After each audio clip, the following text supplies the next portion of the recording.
30 Minutos de Vasco, o podcast do Globo 100% dedicado ao torcedor cruzmaltino.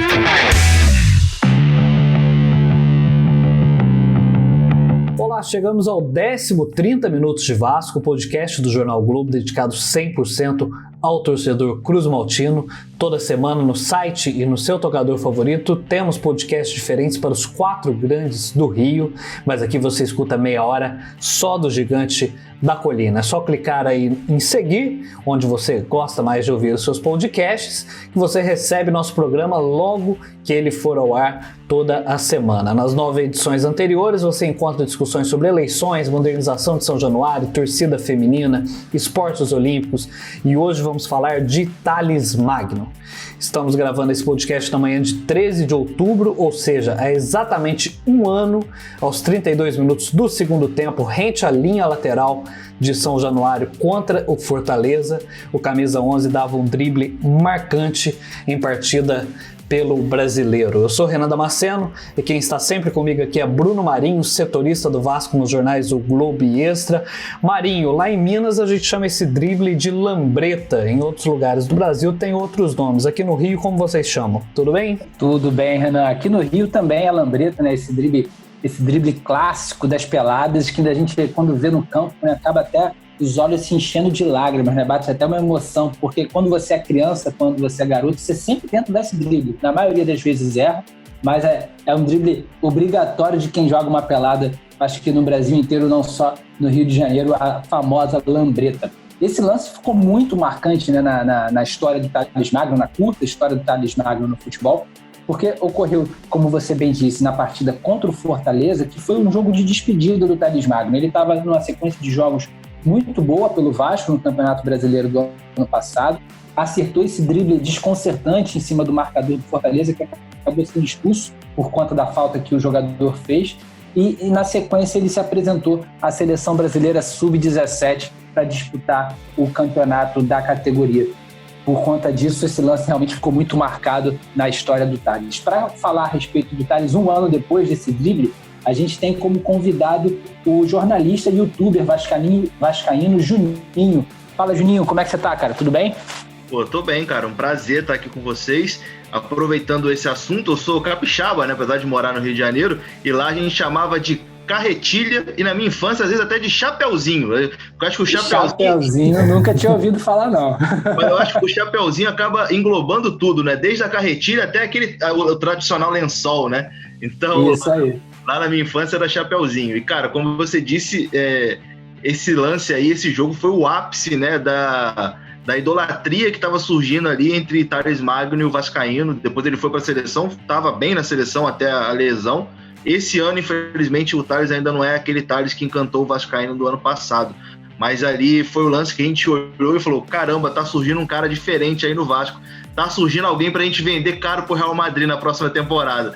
Acabou que não aconteceu dessa forma. Com certeza. O que você acha que mudou na carreira dele, Juninho, desde então? Você citou, né, bem lembrado, a lesão que ele sofreu enquanto ele estava com a seleção sub-17, que acabou atrapalhando bastante o desenvolvimento dele, mas o que mais você acha que aconteceu desde aquele lance mágico do Thales Magno? Cara, não foi só essa lesão, né? Teve a lesão na seleção e depois ele volta pro Vasco e tal, e esse ano, esse ano parece que já tem uns 15 anos que a gente está em 2020, né? Aconteceu tanta coisa já, mas no início do ano ele também sofreu uma lesão nas férias, se não me engano, ali na paralisação de carnaval, que ele estava numa pousada em Paraty e se machucou numa cachoeira, uma coisa, enfim, um azar também, uma coisa esquisita. E desde então ele não conseguiu voltar. Eu acho que isso atrapalha muito, né, cara? Um garoto com 2 lesões em sequência.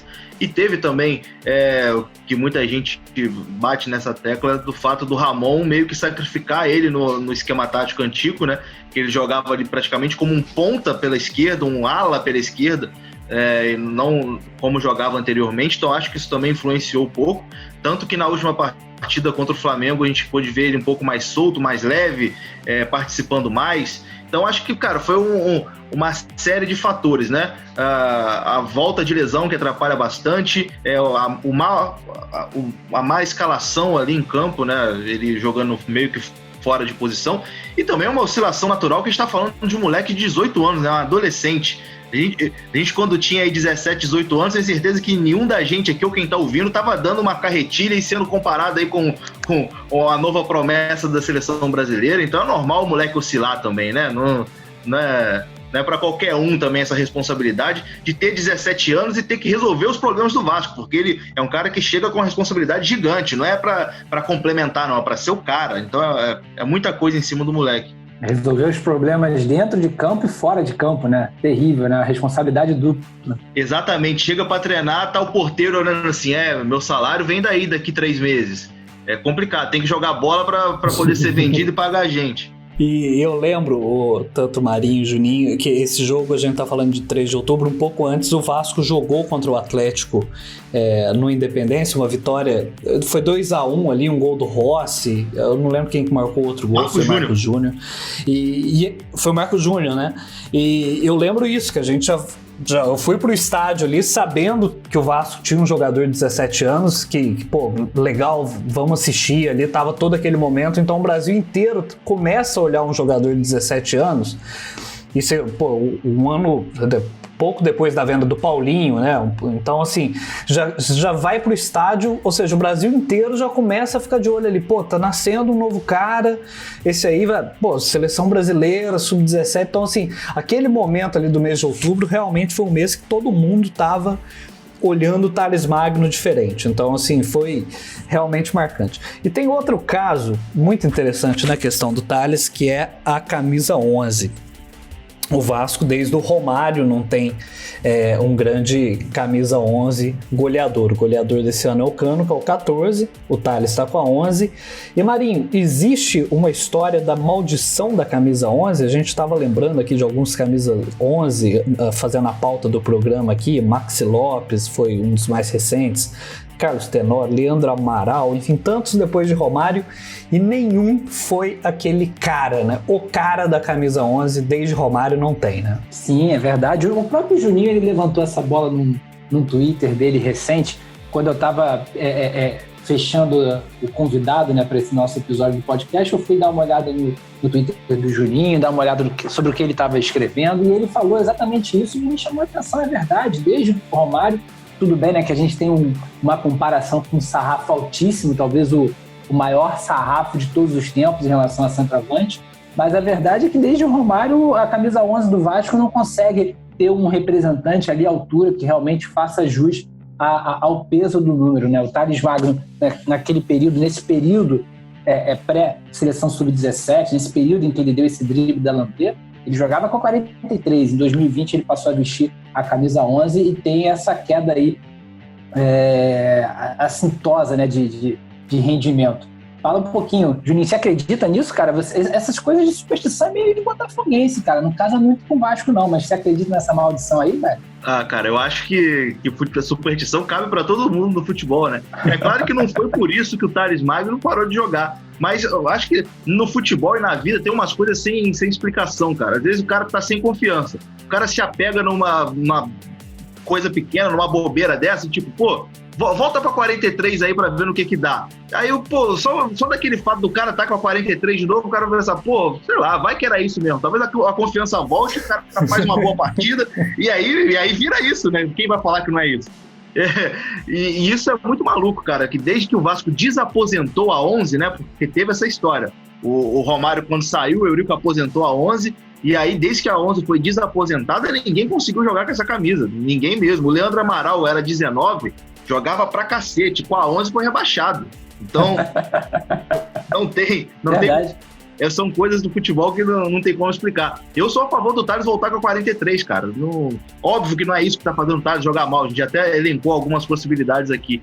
Mas talvez esse estarinho de confiança de voltar àquele número que estava dando certo, sei lá.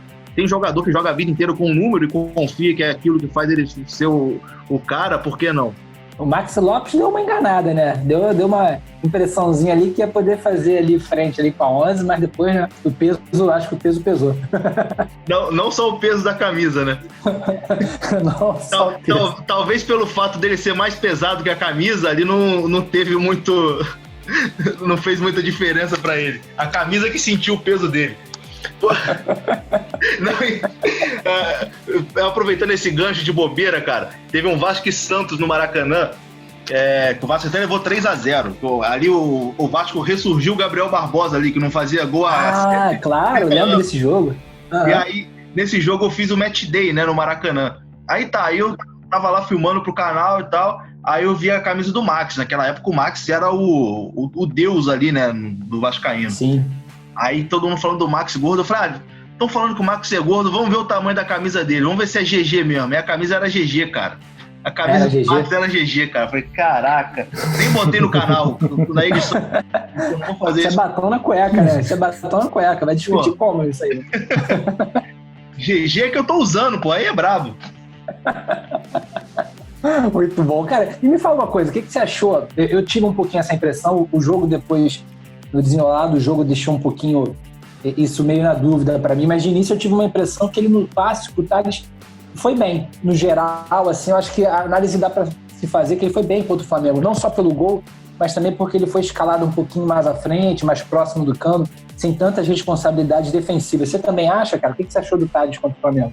Achei ele bem, achei ele mais solto, né? Como eu falei, você viu o Tales pelo meio ali, flutuando atrás do Germancano, aí vi ele pela direita, ele tentando mais. E se a gente for parar pra pensar, cara, no clássico contra o Fluminense, foi uma outra boa atuação do Tales, que ele também fez o gol e depois acabou sendo expulso, se eu não me engano, lá perdeu a cabeça, empurrou, deu um chega pra lá, não lembro no jogador.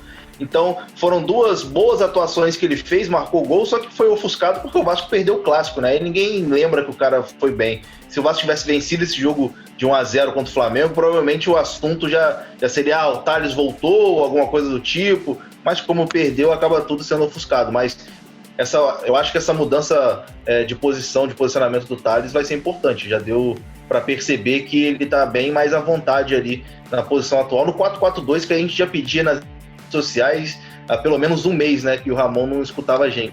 É verdade. E uma coisa boba, assim, que eu achei bacana no jogo, mas que eu acho que fala um pouquinho até sobre a questão dele em termos psicológicos. Eu gostei que ele fez questão de comemorar com dancinha, cara. Ele que tem esse lado, né, irreverente e tal, e ele vinha sofrendo muitas críticas, né, a torcida pegando muito pesado com ele nas redes sociais. Eu fiquei imaginando, poxa, quando ele voltar a marcar, vamos ver como é que ele vai reagir, se ele não vai comemorar tanto e tal. Mas não, eu gostei que ele fez o gol e fez as dancinhas dele lá daquele jeito de sempre e tal. Acho que isso me passou uma impressão de personalidade bacana dele, assim, de estar realmente absorvendo bem o momento ruim. Porque parecia que ele estava bem chateado, né, com as críticas, pela reação que a gente viu nas redes sociais, no Twitter, ele postando algumas coisas enigmáticas, curtindo uns negócios ali de tipo, ninguém acredita mais em mim, umas coisas desse tipo. Parecia que ele estava bem para baixo mesmo. Legal esse ponto que você... Eu não tinha reparado, não. Tinha passado batido por mim, mas é verdade, personalidade, né? Se há um outro ali, filho, já faz o gol e sai mandando meia dúzia calar a boca e... Exatamente. Isso aí.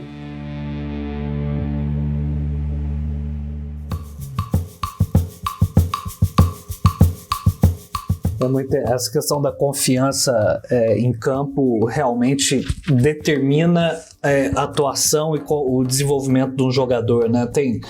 Eu tô assistindo o documentário do All or Nothing do Tottenham e tem um momento que o Lloris, se eu não me engano, fala justamente sobre isso, que a confiança é uma coisa que você leva muito tempo para construir, mas você perde quase que no estalar de dedos. Então, assim, é um lance, um jogo, um momento que, enfim, a confiança vai por água abaixo. Você pode estar naquela sequência boa, mas se o teu psicológico não tá bom...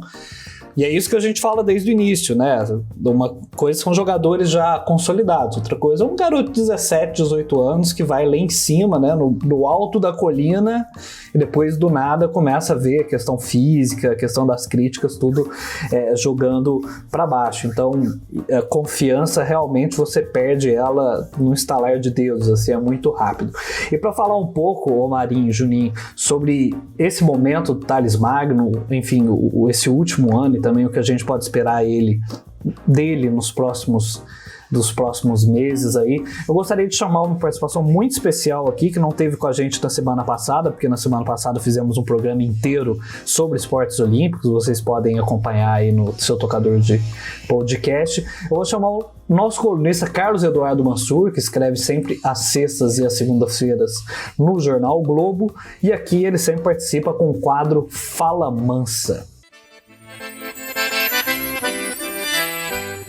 Alô Renan, Bruno, Juninho, um abraço para vocês. Thales Magno, obviamente, é uma enorme promessa, um jogador de um talento evidente e de um enorme futuro. O tamanho desse futuro é evidente que está sujeito às variações que um jogador de 18 anos possa ter ao longo do seu desenvolvimento.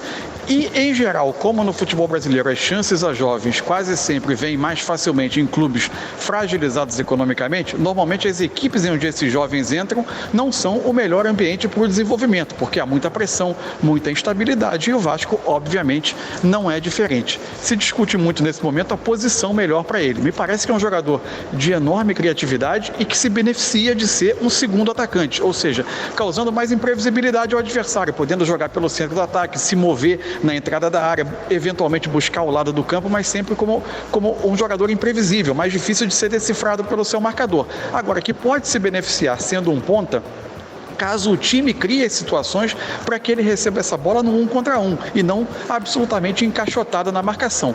Seja qual for a posição em que ele venha a ser utilizado, o fundamental sobre os jogadores como o Thales Magno é não julgá-lo por suas oscilações, não dar veredito em momentos de oscilação técnica, porque a única verdade sobre os jogadores de 18 anos é que nessa idade o anormal mesmo seria não oscilar. Um abraço para vocês e até a próxima. Aí a participação do Carlos Eduardo Mansur no quadro Fala Mansa, sempre elucidando as questões táticas e técnicas do futebol do Vasco da Gama aqui no nosso 30 Minutos de Vasco. E, gente, para conversar com a gente, mandar sugestões, críticas, para cornetar nosso programa, para cornetar o time, use no Twitter a hashtag 30 Minutos Vasco, hashtag 30 numeral Minutos Vasco. Essas perguntas e observações sempre nos ajudam a pautar o programa da próxima semana. E Marinho, algumas semanas a gente recebeu aqui o Carlos Brasil das categorias de base do Vasco e, enfim, outras palavras, ele não falou exatamente as palavras, ele disse que das dificuldades da transição do jovem para o profissional é que o jovem passa muitos anos absorvendo uma mesma filosofia dos clubes, né? Os clubes têm uma mesma filosofia de trabalho e quando ele chega ao profissional, ele tem que se adaptar ali ao treinador que chega e quer mudar a forma de jogar do time, e o Thales Magno está indo para mais um treinador no profissional. Se a gente for pensar de outubro para frente, ele teve Luxemburgo, que é um tipo de trabalho, ele teve Abel Braga, que é outro trabalho, Ramon, que é um treinador que teve aí sua primeira experiência num grande clube de primeira divisão, e agora tem essa nova mudança. Enfim, é uma mudança muito grande com o estilo de jogador, né? Passar por tudo isso. Eu acho que sim, Renan. Principalmente se a gente for levar em consideração de novo que ele é um garoto de 17 para 18 anos, então ele ainda está em formação enquanto atleta.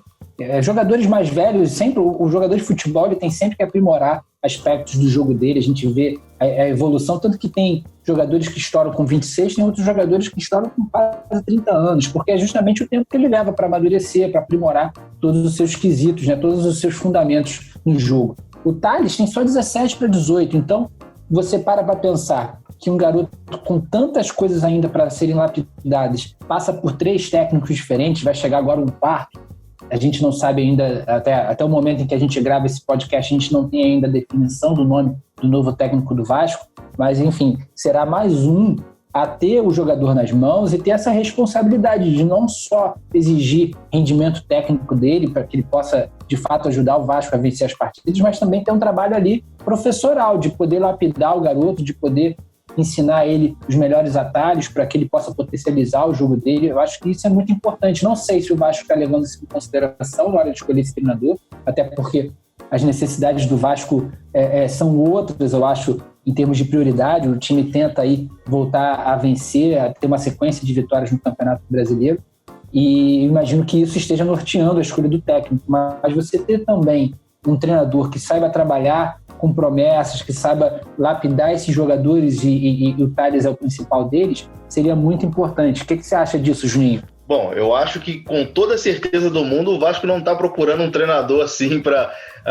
visando não só o Tales ou alguém, porque, cara, eu vejo pelo que eu vou fazendo vídeo ali pro YouTube e tal, nessa novela de novo treinador do Vasco. Até o momento a gente está gravando aqui, não foi definido ainda o nome, mas já se falou de tudo, cara, não tem um perfil traçado. A gente já foi de Dorival para Filipão, para Heinz lá, o argentino Heinz, passando por um Dabove do argentino Júnior, que eu também conheci só agora, não sabia, até ir para o treinador português, o Ricardo Sapinto, que neste momento parece ser o favorito, talvez daqui a meia hora o favorito seja outro. Então, não tem um perfil traçado, é praticamente quem quer encarar essa bucha. E o cara que aceitar encarar essa loucura que é o Vasco no ano político vai vir para ser o treinador. Então acho que, pelo que a gente está vendo aí, o Vasco não está pensando em um treinador para aprimorar isso, para trabalhar junto com categorias de base, enfim, acho que não. E pegando aqui um gancho da confiança, que a gente falou um pouquinho lá atrás, mas eu ia falar, mas acabou passando despercebido. Eu lembro de uma entrevista que eu fiz com o zagueiro Dudar, cara, Nossa, que jogou no Vasco em 2005. E aí ele tinha começado muito bem, cara. Ele tinha começado muito bem. Tipo, quando o Dudá chegou, a gente, caraca, encontramos aí a solução pra zaga. E aí eu perguntei pra ele, cara, qual a explicação de você ter começado tão bem e depois a maionese ter desandado dessa forma inacreditável?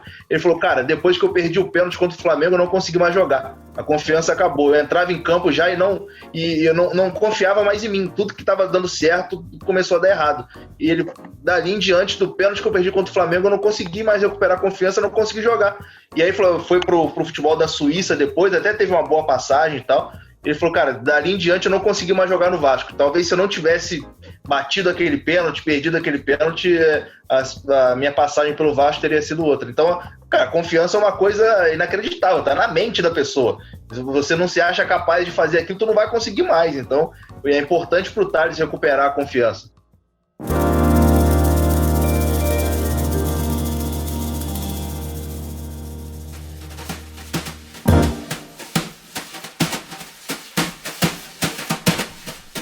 E agora, o Marinho comentou aí um pouco, olha o tamanho da responsabilidade que às vezes o departamento de futebol esquece um pouco de você definir um técnico agora entrando no mês de outubro. Você tem jogadores ali, não só o Thales Magno, em todas as posições, né? Você tem Miranda na zaga, você tem Marcelo Alves, enfim, você tem Andrei, você tem Gabriel Peck, enfim, se a gente for citar Caio Tenório, que tá subindo agora, tudo.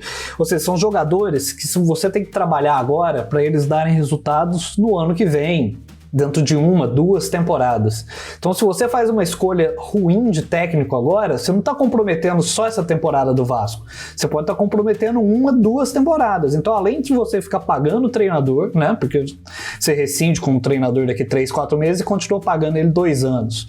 Mas você bota em xeque um futuro quase que de uma geração inteira de um trabalho bem feito na base, né?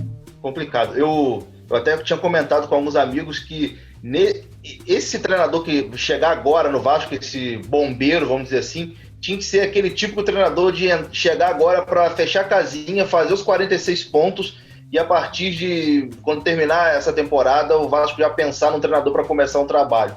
O que parece que se vier o português que estão falando no momento não vai ser um caso desse, né? Seria um cara para tentar um trabalho mais longo. Então, eu nesse momento, eu procurar um cara assim, mais feijãozinho com arroz aqui do Brasil mesmo, mais baratinho, para fazer esses 46 pontos. E aí, no ano que vem, com o Vasco já garantido na primeira divisão, agradece o cara pelo serviço, cara, muito obrigado, salvou a gente, mas agora a gente começa um novo projeto aqui, vamos atrás aí de uma outra filosofia. Mas, enfim, ano eleitoral no Vasco, né, cara? Os caras querem soluções imediatas, não adianta. Isso, e Bruno, Juninho, nossos 30 minutos aqui já vão entrando para a reta final e a gente falando justamente sobre chegar a esses 46 pontos. E olha que estranho, né, Marinho? Pô, há 4, 5 episódios a gente tá falando de Vasco brigando nas 4 primeiras posições. Agora a gente tá começando a mudar a nossa chavinha ali já numa já indo na linha mais defensiva dos 46 pontos. E chegando aqui na reta final do nosso podcast, o Vasco tem 2 jogos muito complicados pela frente. Um é o Internacional e depois o Corinthians. Começando por você, Marinho, você falou da questão do jogador que estoura mais velho. A gente vai pegar o Internacional do Galhardo, com um jogador de 30 anos e está no auge da carreira.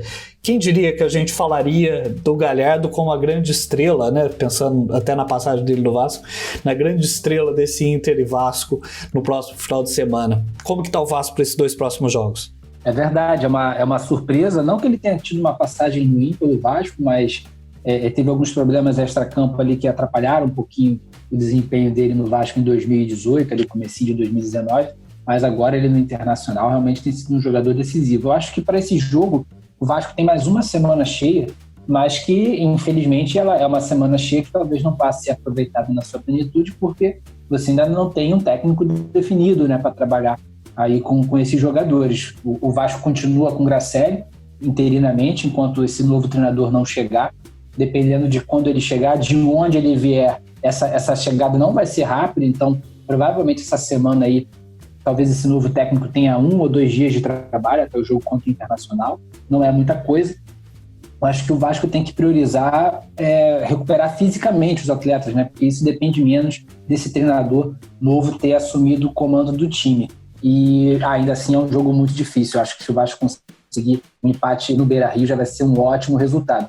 Contra o Corinthians em casa, eu acho que a história é outra. O Corinthians não vem bem, fez uma troca de técnico, escolheu o Wagner Mancini para que possa sair da zona do rebaixamento. Não sei se foi uma escolha muito acertada. O fato é que eu acho que o Vasco tem que encarar essa partida contra o Corinthians como um jogo em que apenas os 3 pontos podem ser considerados um bom resultado. O Vasco tem realmente a necessidade de vencer.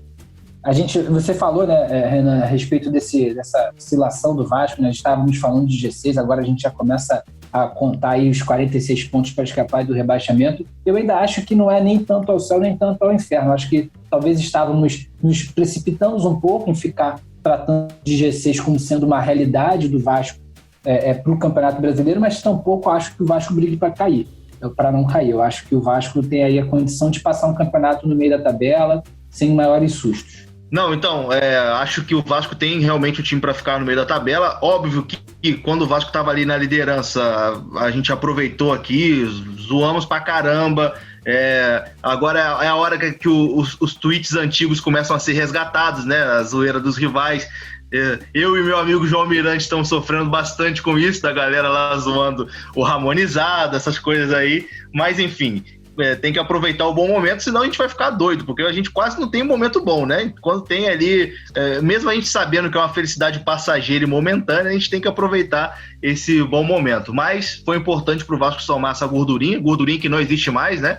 Já malhou essa gordurinha, já acabou, já tá com a barriguinha chapada de novo, tá na hora de voltar a vencer. E como eu disse, acho que a gente fica no meio da tabela, mas o mês de setembro e outubro foram assustadores, que se continuasse nessa pegada aí, enfim, esse campeonato é maluco, né? Você ganha 2, se o Vasco ganhar 2, já tá ali de novo brigando pelo G6. Mas se perder 2, já tá afundado no Z4. Ainda mais essa rodada que o Vasco folgou, né? Pelo jogo adiado contra o Curitiba.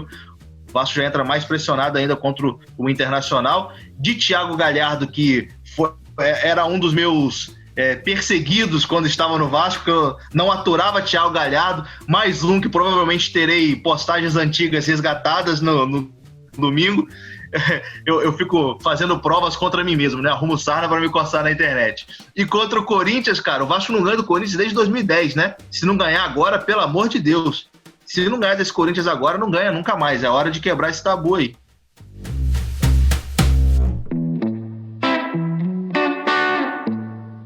É isso, a gente tá gravando esse programa aqui, o Vasco tá na 10ª colocação com 18 pontos, mas ele tá ali, enfim, tá com um jogo a menos, né, com 14 jogos. Se o Vasco ganha do Corinthians e, enfim, ganha depois desse jogo atrasado, o Vasco já volta ali a a ficar mais distante da parte de baixo da tabela. Gente, é isso. Tempo esgotado do nosso 10º 30 Minutos de Vasco, podcast do Jornal Globo dedicado exclusivamente à torcida vascaína. Nessa conversa a gente conta com convidados e a equipe de esportes do Jornal Globo, que são as mesmas pessoas que levam a vocês informações e análise de qualidade todos os dias. Lembrando, nos envie perguntas e sugestões com a hashtag 30 Minutos Vasco, 30 numeral Minutos Vasco, e vocês também podem nos encontrar pelas redes sociais.